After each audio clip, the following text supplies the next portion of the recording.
ไปหาเลาะเลยนะ2 มื้อ 3 มื้อว่าจักโง่มาเฮือนมาซ่าน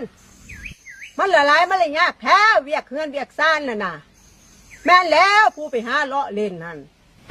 ไอ้ใส่ลูกเขาหั่น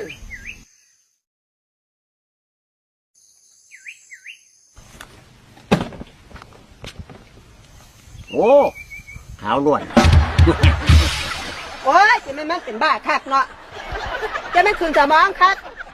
มันเป็นยังได้ขาวล้วนมันหั่นน่ะเอ้เนาะอันจังซี่นี่เขาเอิ้นขี้อันจังซี่เขาเอิ้นคูแต่มันไงเมื่อจังซี่เขาเอิ้นขาวล้วนเขาโอ้ยว่าใจให้เถอะเนาะอันนี้มันยังกันเนี่ยว้า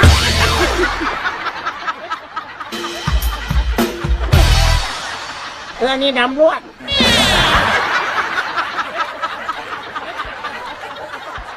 ว่าเจ้าไปมักสาววันโน่นบอกซุมือดิแม่นหันแล้วผู้สาวลูก2 ตัวจักสิเลี้ยงเขาไหวบ่บุข่อยก็ได้คิดหนักอยู่ดิเดี๋ยวนี้อีหยังเกาะผู้สาวลูก2ว่าติย่านเลี้ยงเขาบ่ได้บ่โอ้ยกำลังฐานะกระซ้ำนี่นึงเนาะจังว่าคิดหลายอยู่นี่ล่ะโอ้ยคันว่ามากเขาบ่แห้งเลยเจ้าสิไปคิดยากอีหยังพ่อใหญ่สาลูกเขาบ่มักเจ้าบ่มักไปหาย่ำใดซื้อขนมไปให้นั่นโอ้ยดีใจขนาดแล้วเจ้าสิคิดยากอีหยังสั่นลูกติดถึงตัวมันดีแต่คันผัวติดนั่นให้ระวังไว้เขาหักเขาเนาะอย่าแต่คันผัวติดให้ระวังไว้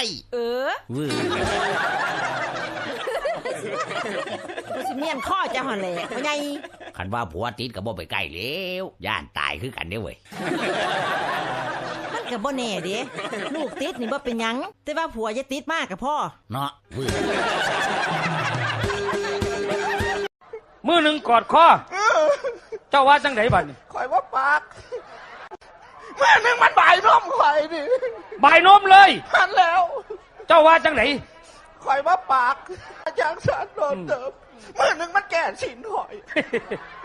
อย่ามาหาตัวบ้านตัวเมืองพันหลายคนผู้เดียวสิมีหลายมือแท้มือหนึ่งกอดคอมือหนึ่งบ่ายนมมือหนึ่งแก้สินมือแก้สินเนี่ยมาแต่ใสมาแม่นได้มือแก่สินนี่มือคอยได้ฮัลโหลยายแมวฟังได้เอาเสิร์ชขอยืมเงินแน่เอาหลายปานใดล่ะคันเอาบ่หลายกับพ่อมีให้อยู่เอา10,000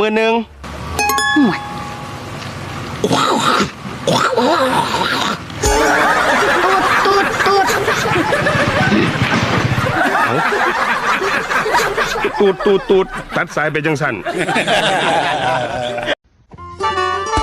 ไอ้คันข่อยบ่ได้งามคือจังอยู่ในรูปเจ้าสิมักข่อยบ่